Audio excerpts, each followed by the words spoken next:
Hello +2 commerce students. Master sir की commerce classes में आपका स्वागत है। बच्चों, मैक्रो इकोनॉमिक्स का चैप्टर है गवर्नमेंट बजट। इससे पहले वाली वीडियो के अंदर आपको बहुत कुछ इस चैप्टर के बारे में समझाया गया है। बढ़ते हैं आगे बच्चों। अगला जो टॉपिक है इस चैप्टर का बच्चों वो है plan and non plan expenditure.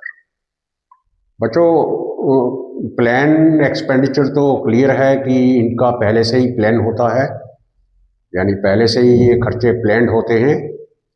और कुछ खर्चे ऐसे भी होते हैं जो नॉन प्लान्ड होते हैं, यानी जो सरकार के प्लान में नहीं होते हैं वो भी खर्चे सरकार को करने पड़ते हैं, उनको नॉन प्लान्ड एक्सपेंडिचर कहा जाता है। तो देखते हैं बच्चों प्लान्ड एक्सपेंडिचर क्या होते हैं। सरकार के जो स्पेसिफाइड प्रोग्राम्स हैं या उसकी पॉलिसीज़ हैं for the development of the country, और सरकार जो है सेंट्रल गवर्नमेंट वो स्टेट गवर्नमेंट्स को असिस्ट करती है, यानी ऐसे एक्सपेंडिचर जो स्टेट गवर्नमेंट्स को दिए जाते हैं एज ए असिस्टेंस। तो इस प्रकार के जो खर्चे हैं ये तो पहले से ही प्लान्ड होते हैं, यानी जो सरकार के प्रोग्राम्स चल रहे हैं, प्लानिंग चल रही है, उसके ऊपर जो खर्च होता है और जो सरकार स्टेट गवर्नमेंट्स को असिस्टेंस के तौर पर पैसे देती है, वो सब पहले से ही प्लान होता है बच्चों। तो वो प्लान एक्सपेंडिचर के अंदर आते हैं, असिस्टेंट टू स्टेट गवर्नमेंट, और जो सरकार की पॉलिसीज एंड प्लान प्रोग्राम्स पहले से चल रहे होते हैं, जैसे कंस्ट्रक्शन ऑफ रोड्स है, कंस्ट्रक्शन ऑफ ब्रिजेस है। इसके अलावा भी बहुत सारे काम सरकार के द्वारा किए जाते हैं, इनके ऊपर जो खर्च आता है वो तो बच्चों प्लान एक्सपेंडिचर है। और नॉन प्लान एक्सपेंडिचर वह होता है जो जिसका पहले से प्लान नहीं बनाया गया है ना बच्चों, अचानक आ जाते हैं खर्चे, सडन एक्सपेंसेस आ जाते हैं।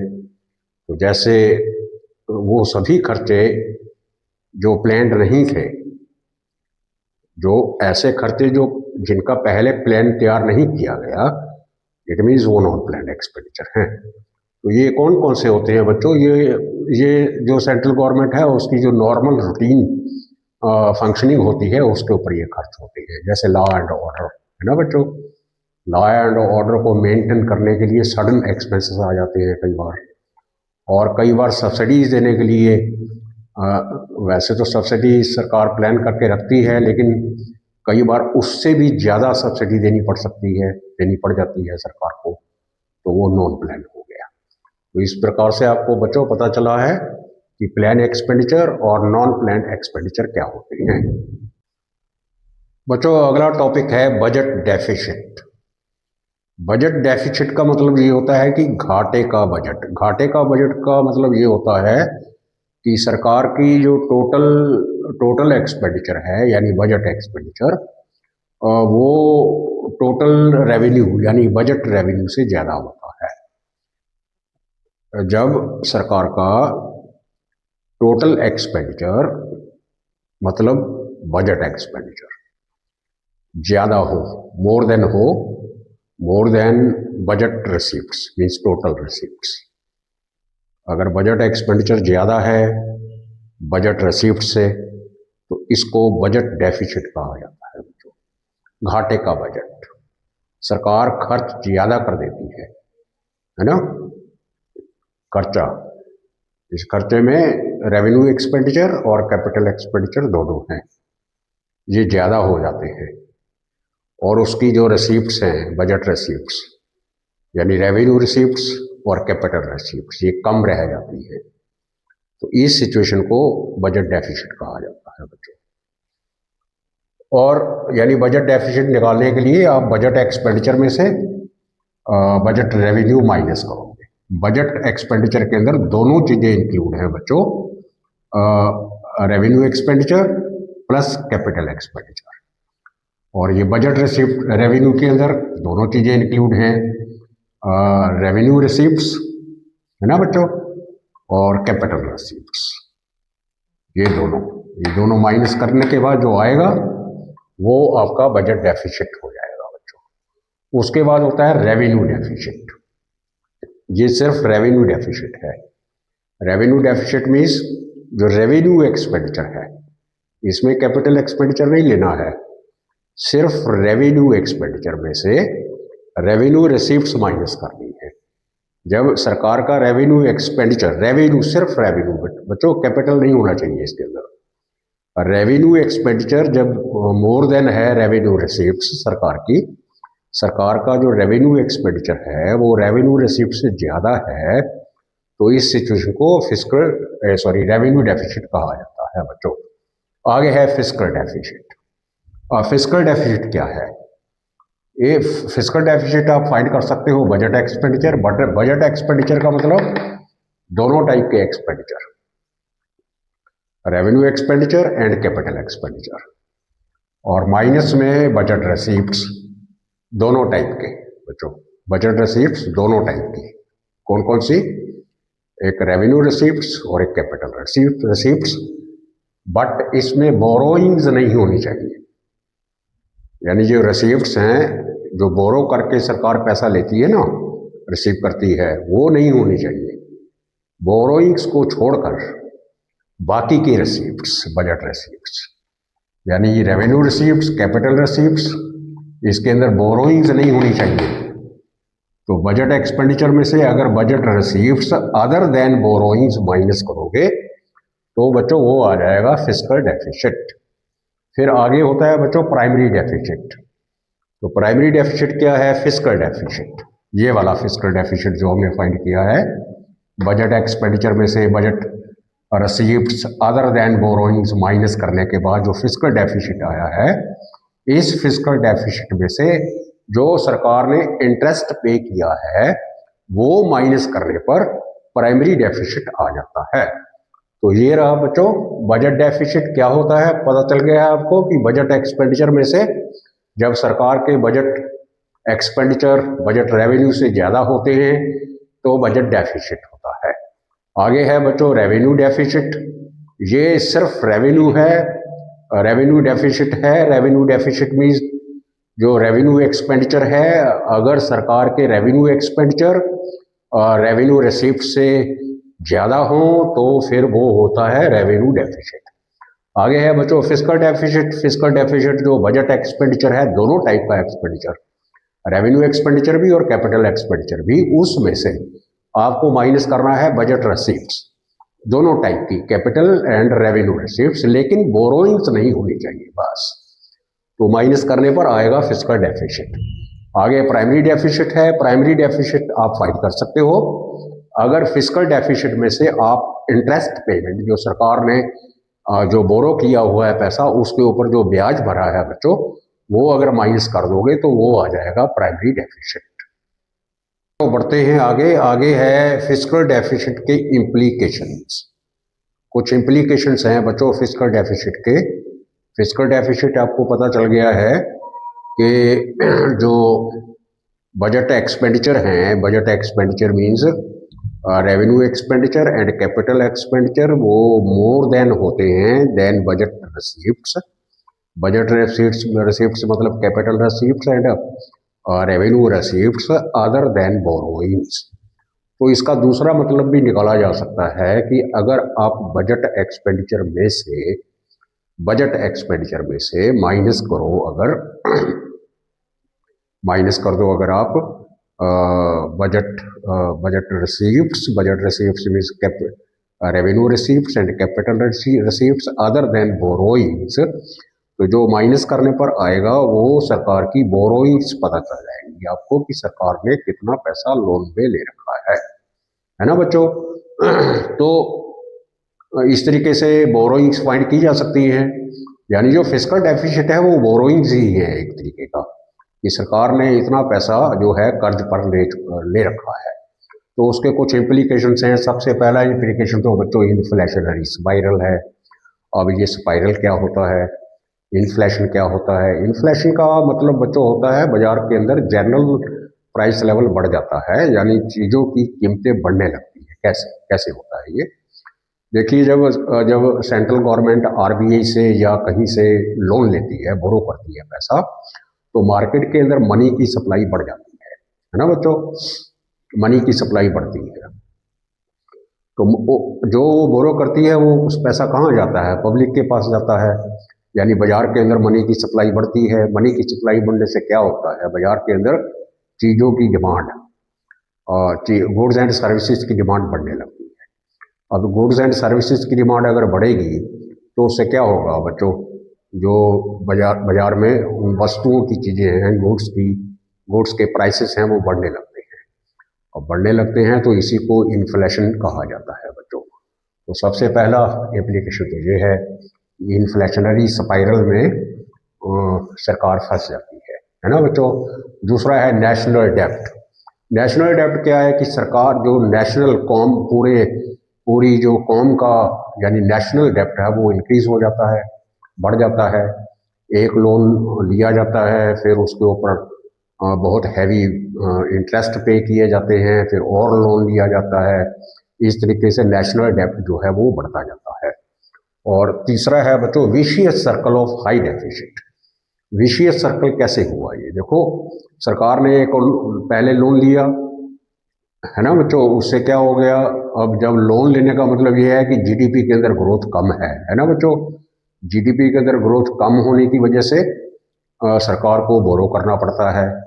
अब जब बोरोइंग्स हाई होएंगी तो जीडीपी ग्रोथ क्या होएगी, लो होएगी। जब जीडीपी लो होएगी तो फिर सरकार को और बोरो करना पड़ेगा। सरकार और बोरो करेगी तो जीडीपी की ग्रोथ और लो हो जाएगी, है ना, और लो जीडीपी हो जाएगी।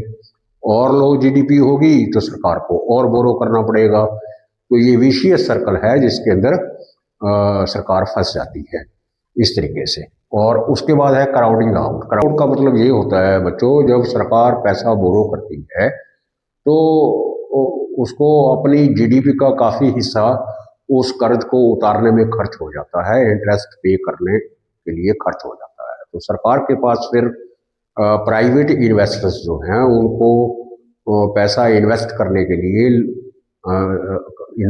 के लिए देने के लिए मौजूद नहीं रहता है, यानी सरकार के पास पैसा नहीं बचता है, यानी प्राइवेट इन्वेस्टर फिर पैसा इन्वेस्ट नहीं कर सकता है। जब सरकार ने अपना जो उसका जीडीपी है, जितनी भी इनकम है उसमें से काफ़ी पैसा अगर वो बोरोइंग्स को उतारने में, रीपे करने में खर्च करेगा और उसका इंटरेस्ट पे करने के लिए खर्च करेगा, सरकार खर्च करेगी, तो उसके पास फंड्स की कमी रहेगी। जब उसके पास फंड्स की कमी रहेगी तो प्राइवेट इन्वेस्टर्स को पैसा इन्वेस्ट करने के लिए फंड्स ऑफर नहीं कर सकता है। जब उसके पास, सरकार के पास फंड्स नहीं रहेंगे तो प्राइवेट इन्वेस्टर पैसा इन्वेस्ट कहाँ से करेगा, और पैसा अगर इन्वेस्ट नहीं करेगा तो जीडीपी ग्रो कैसे करेगी, है ना बच्चों। और उसके बाद है erosion of the government credibility. तो ज़्यादा बोरोइंग्स लेने से क्या होता है कि डोमेस्टिक इकोनॉमी के अंदर, यानी डोमेस्टिक मार्केट के अंदर और इंटरनेशनल मार्केट के अंदर सरकार की जो क्रेडिबिलिटी है वो कम हो जाती है, यानी सरकार के ऊपर लोग कम विश्वास करते हैं। जो फॉरेनर इन्वेस्टर हैं हमारी डोमेस्टिक इकोनॉमी के अंदर, जो उन्होंने इन्वेस्ट किया होता है पैसा, वो विड्रॉ करना शुरू कर देते हैं। तो इस प्रकार से फिस्कल डेफिसिट के ये असर पड़ते हैं बच्चों, ये इम्प्लीकेशन है इसकी। फिस्कल डेफिसिट की इन्फ्लेशनरी स्पाइरल है, नेशनल डेब्ट है, vicious circle of high deficit है, क्रॉलिंग आउट है, इरोजन ऑफ गवर्नमेंट क्रेडिबिलिटी है। तो इस प्रकार से ये असर पड़ते हैं फिस्कल डेफिसिट के। बढ़ते हैं बच्चों आगे। अब है बच्चों बैलेंस्ड एंड अनबैलेंस्ड बजट। या तो बजट बैलेंस्ड होता है या बजट अनबैलेंस्ड होता है।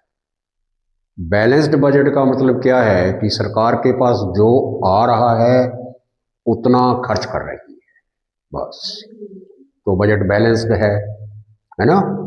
तो बैलेंस्ड बजट का क्या मतलब है कि गवर्नमेंट की रिसीप्ट्स जो हैं, सरकारी रिसीप्ट्स, दोनों टाइप की receipts, capital receipts and revenue receipts, वो एग्जैक्टली इक्वल हैं किसके, गवर्नमेंट एक्सपेंडिचर के।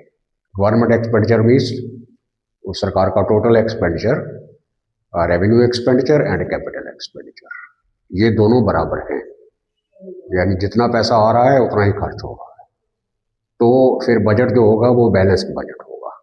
यानी सरकार जब अपने बजट के अंदर सरकार जब एक बैलेंस्ड बजट शो करती है तो बैलेंस्ड बजट का मतलब ये होता है कि सरकार के पास आने वाले टाइम में जितना पैसा आने वाला है उतना ही वो खर्च कर रही है, एक्सपेंड कर रही है बच्चों, तो उसको बैलेंस्ड बजट कहा जाता है। लेकिन इसके कुछ मेरिट्स हैं, कुछ डिमेरिट्स भी हैं। मेरिट्स क्या है बच्चों इसका कि बैलेंस्ड बजट से ये पता चलता है कि सरकार जो है वेस्टफुल एक्सपेंडिचर नहीं कर रही है। सरकार वेस्टफुल एक्सपेंडिचर में इंडल्ज नहीं है, यानी वो फालतू का कोई खर्च नहीं कर रही है। जो खर्च करना चाहिए सिर्फ वही खर्च कर रही है, बस ये इसका मेरिट है।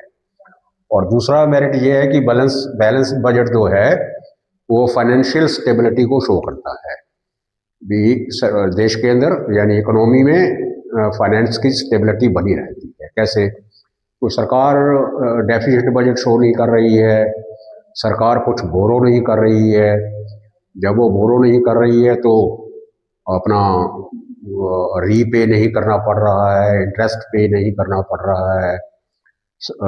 इकोनॉमी के अंदर बस जैसे चल रहा है वैसे ही चल रहा होता है, कोई बूम्स या कुछ डिप्रेशन या रिसेशन नहीं होता है। तो फाइनेंशियल स्टेबिलिटी रहती है इकोनॉमी के अंदर, बैलेंस बजट के अंदर। लेकिन ये इकोनॉमी के लिए ये ठीक नहीं होता है। आगे फिर इसकी शॉर्टकमिंग्स हैं बच्चों, यानी इसके नुकसान भी हैं। It does not give any solution to the problem of unemployment in the country. कि जो बैलेंस बजट है, ये जो हमारे देश के अंदर या किसी भी देश के अंदर बेरोजगारी की जो समस्या होती है उसको सॉल्व नहीं किया जा सकता है उससे, क्योंकि उससे एडी नहीं बढ़ता है, एग्रीगेट डिमांड नहीं बढ़ती है। एग्रीगेट डिमांड बढ़ेगी बच्चों तभी तो बाजार के अंदर, एग्रीगेट डिमांड बढ़ने का मतलब ये होता है कि बाजार के अंदर गुड्स एंड सर्विसेज की डिमांड बढ़ रही है। जब बाजार के अंदर गुड्स एंड सर्विसेज की डिमांड बढ़ती है तभी जो इन्वेस्टर है मार्केट के अंदर पैसे इन्वेस्ट करता है, यानी गुड्स एंड सर्विसेज को प्रोड्यूस करने के लिए इन्वेस्टर पैसा खर्च करता है। तो जब वो पैसा खर्च करता है तभी लोगों को रोजगार मिलता है ना बच्चों? तभी उनको रोजगार मिलेगा, तभी उनका स्टैंडर्ड ऑफ लिविंग हाई होएगा। और जब बैलेंस्ड बजट है तो फिर एडी नहीं बढ़ता है, एडी नहीं बढ़ता है तो प्राइवेट इन्वेस्टर जो है वो प्राइवेट इन्वेस्टर हो चाहे सरकार हो, वो गुड्स एंड सर्विसेज को प्रोड्यूस करने के लिए इन्वेस्ट नहीं करती है। और जब तक वो इन्वेस्ट नहीं करेंगे तब तक एम्प्लॉयमेंट अपॉर्चुनिटीज़ क्रिएट नहीं होती हैं। तो इस प्रकार से जो बैलेंस्ड बजट है वो हमारी जो समस्या है अनएम्प्लॉयमेंट की उसको सॉल्व नहीं कर पाता है वो। उसके बाद है बच्चों, it is not suitable for less developed countries. जो कंट्रीज लेस डेवलप्ड हैं यानी जो डेवलप्ड कंट्रीज नहीं हैं वहाँ पर बैलेंस बजट नहीं होना चाहिए। कारण फिर वही है कि क्यों नहीं होना चाहिए, इसलिए नहीं होना चाहिए कि वहाँ पर फिर एडी कम रह जाता है। एग्रीगेट डिमांड कम रहने से जो इन्वेस्टर है वो पैसा इन्वेस्ट नहीं करता है, एम्प्लॉयमेंट अपॉर्चुनिटी नहीं करती हैं, जीडीपी ग्रो नहीं करती है। इस प्रकार से जो लेस डेवलप्ड कंट्रीज हैं वहाँ पर जो बैलेंस्ड बजट है वो नहीं होना चाहिए। तो ज़्यादा अच्छा माना गया है डेफिसिट बजट को, यानी बजट जो है वो घाटे का होना चाहिए। तो इस प्रकार से ये हैं बैलेंस्ड बजट के मेरिट्स एंड डिमेरिट्स। और अनबैलेंस्ड बजट जो है वो आप मतलब समझ गए होंगे कि इसमें बैलेंस नहीं है, या तो ये सरप्लस है। सरप्लस का मतलब ये हुआ कि जो सरकार के बजट रिसीप्ट्स हैं वो ग्रेटर देन है, मोर देन है बजट एक्सपेंडिचर से, यानी सरकार के पास जो पैसा आ रहा है उससे वो कम खर्च कर रही है, तो इसको कहा जाता है सरप्लस बजट। और आगे है डेफिसिट बजट। ये तो आप जानते ही हो बच्चों कि जब सरकार के खर्चे उसके रेवेन्यू से उसके रिसीप्ट से जो है ज़्यादा हो जाते हैं, सरकार के खर्चे जब ज़्यादा हो जाते हैं, रिसीप्ट्स कम होती हैं, तो फिर वो जो है डेफिसिट बजट कहलाता है। अब हम देखेंगे कि अनबैलेंस्ड बजट के क्या मेरिट्स एंड क्या डीमेरिट्स हैं, यानी उनका इकोनॉमिक। बच्चों आगे है अनबैलेंस्ड बजट। अनबैलेंस्ड बजट में जो सबसे पहले है बच्चों वो है सरप्लस बजट। Surplus budget. तो सरप्लस बजट क्या होता है कि गवर्नमेंट की जो रिसीप्ट्स हैं बच्चों, जो सरकार की रिसीप्ट्स होती हैं, revenue receipts plus capital receipts, वो ग्रेटर देन होती हैं सरकार के एक्सपेंडिचर से, यानी revenue expenditure and capital expenditure से ज़्यादा होती है। जो सरकार की रिसीप्ट्स हैं वो ग्रेटर देन है उसके एक्सपेंडिचर से, तब इस सिचुएशन को सरप्लस बजट कहा जाता है। इसका जो मेरिट है वो ये है कि जब एडी को कंट्रोल करना हो मार्केट के अंदर, यानी एडी का मतलब होता है एग्रीगेट डिमांड। एग्रीगेट डिमांड जब मार्केट में ज़्यादा होती है, ज़्यादा होने से मतलब ये है कि लोगों के मनी की सप्लाई ज़्यादा होती है मार्केट के अंदर, और लोग गुड्स एंड सर्विसेज के ऊपर सर्विसेज को परचेज करने के लिए काफ़ी खर्च करते हैं, जिससे ओवरऑल एडी बढ़ जाती है। फिर एडी बढ़ने से क्या होता है कि बाज़ार के अंदर इन्फ्लेशन होने लगता है। उस इन्फ्लेशन को कंट्रोल करने के लिए सरकार अपना खर्च कम कर देती है। सरकार जब जो पैसा खर्च करती है वो कहाँ जाता है? वो लोगों के पास जाना चाहिए ना, लोगों के पास जाता है, इसलिए वो अपने खर्च को कम करती है। सरकार जब खर्च कम करती है तो लोगों के पास कम पैसा आता है, लोगों के पास कम पैसा आएगा तो वो कम गुड्स एंड सर्विसेज की डिमांड करेंगे। कम गुड्स एंड सर्विसेज की डिमांड करेंगे तो बाज़ार के अंदर चीज़ों की डिमांड कम हो जाएगी, है ना बच्चों। चीज़ों की डिमांड कम होने से जो इन्फ्लेशन की सिचुएशन थी उसको कंट्रोल किया जा सकता है। तो ये इसका एक फ़ायदा है ना। इन्फ्लेशन को कंट्रोल करने के लिए सरकार जानबूझ करके ऐसा करती है। सरकार पैसा कलेक्ट तो ज़्यादा करती है और एक्सपेंड यानी खर्च कम करती है। खर्च कम करती है ताकि बाज़ार के अंदर एडी को कंट्रोल किया जा सके। तो इसका डिमेरिट भी यही है फिर कि जब बाज़ार के अंदर डिप्रेशन की स्थिति हो, डिप्रेशन मीन्स बाज़ार के अंदर सप्लाई ज़्यादा हो गुड्स एंड सर्विसेज की और डिमांड कम हो और कीमतें लगातार डाउन हो रही हो, यानी बाज़ार के अंदर अगर मंदी चल रही है। मंदी का मतलब बच्चों ये होता है कि बाज़ार के अंदर सप्लाई गुड्स एंड सर्विसेज की ज़्यादा होती है और डिमांड कम होती है। तो इस सिचुएशन को कंट्रोल करने के लिए तो सरप्लस बजट नहीं होना चाहिए। तब तो सरकार को ज़्यादा से ज़्यादा खर्च करना चाहिए। ज़्यादा खर्च करेगी सरकार तो ज़्यादा लोगों के पास पैसा जाएगा। ज़्यादा लोगों के पास पैसा जाएगा तो वो बाज़ार के अंदर तरह तरह की चीज़ों की डिमांड, गुड्स एंड सर्विसेज की डिमांड करेंगे। अब गुड्स एंड सर्विसेज की डिमांड करने से एडी बढ़ेगा, है ना बच्चों। तो एडी एस के इक्वल होगा, तभी बाज़ार के अंदर इक्विलिब्रियम की स्थिति आएगी। तो इसलिए ये जो बैलेंस सरप्लस बजट है, एक फ़ायदा भी है उसका और एक लॉस भी है। तो इस तरीके से बच्चों आपको अच्छे तरीके से ये चीज़ जो है वो समझनी चाहिए। बच्चों आगे है डेफिसिट बजट। ये तो आपको पहले कर चुके हो आप। डेफिसिट बजट जो है वो सरकार के जो गवर्नमेंट के एस्टिमेटेड एक्सपेंडिचर है बच्चों, एस्टिमेटेड एक्सपेंडिचर सरकार के वो ज़्यादा होते हैं और जो उसकी एस्टिमेटेड रिसीप्ट्स हैं सरकार की वो कम होती है।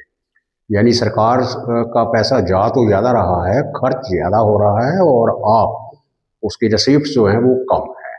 इसको डेफिसिट बजट कहा जाता है। तो जो ये आप पहले ही डिस्कस कर चुके हैं हम कि लेस डेवलप्ड इकोनॉमीज के लिए डेफिसिट बजट होना ज़रूरी है, क्योंकि इससे जो बाज़ार के अंदर डिप्रेशन की अवस्था है, यानी सप्लाई ज़्यादा है और डिमांड कम है, उसको कवर करने के लिए डेफिसिट बजट पेश किया जाता है। मतलब ये है कि जब सरकार पैसा ज़्यादा खर्च करती है तो वो पैसा लोगों के पास आता है। लोगों के पास आएगा तो वो बाज़ार के अंदर ज़्यादा पैसा खर्च करेंगे। ज़्यादा पैसा खर्च करेंगे तो गुड्स एंड सर्विसेज को ज़्यादा परचेज करेंगे, ज़्यादा कंज्यूम करेंगे, तो बाज़ार के अंदर एग्रीगेट डिमांड बढ़ेगी। एग्रीगेट डिमांड बढ़ने से क्या होगा कि एक तो जो डिप्रेशन की अवस्था है वो कंट्रोल हो जाएगी। दूसरा, जो प्राइवेट इन्वेस्टर है या कोई भी इन्वेस्टर है, सरकार है या प्राइवेट इन्वेस्टर है, जब बाजार के अंदर एग्री की डिमांड ज़्यादा होगी तो वो इकोनॉमी के अंदर पैसा इन्वेस्ट करेगा।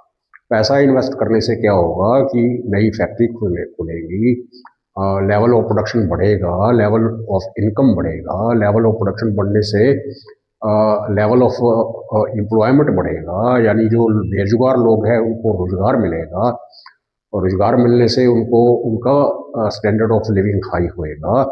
इस तरीके से बाजार के अंदर बहुत कुछ हो सकता है ना बच्चों। जब सरकार ज़्यादा खर्च करती है तो इतने प्रभाव इकोनॉमी के ऊपर पड़ते हैं। तो इसका एक डीमेरिट भी है। डीमेरिट यही है कि जब बाजार के अंदर इन्फ्लेशन चल रहा हो तो ये फिर बजट सही नहीं रहता है, क्योंकि पहले ही इन्फ्लेशन चल रहा है, सरकार और ज़्यादा खर्च करेगी, है ना बच्चों। तो सरकार और ज़्यादा खर्च करने से और लोगों के पास पैसा आएगा, और पैसा आएगा तो वो और गुड्स एंड सर्विसेज को प्रोड्यूस करेंगे। बाजार के अंदर एग्री की डिमांड तो पहले से ही ज़्यादा थी और बढ़ जाएगी। गुड्स एंड सर्विसेज की सप्लाई पहले से कम थी और कम हो जाएगी, तो इससे और महंगाई बढ़ने लगेगी, है ना बच्चों। तो इस तरीके से ये इसका बच्चों डीमेरिट है। एक इसका मेरिट है, एक इसका डीमेरिट है डेफिसिट बजट का। और बच्चों, जिन बच्चों ने वीडियो को लाइक सब्सक्राइब शेयर नहीं किया है वो बच्चे जरूर से ही वीडियो को लाइक सब्सक्राइब शेयर करेंगे। और अब हम आज के लिए बच्चों समाप्त करते हैं। ये चैप्टर क्लोज हो चुका है, चैप्टर हो गया है पूरा। आप इसको अच्छे तरीके से करिए, बेसिक सारे समझाए गए हैं आपको। अब मिलते हैं हम अगली वीडियो के अंदर बच्चों एक नए चैप्टर के साथ। तब तक जय हिंद जय भारत।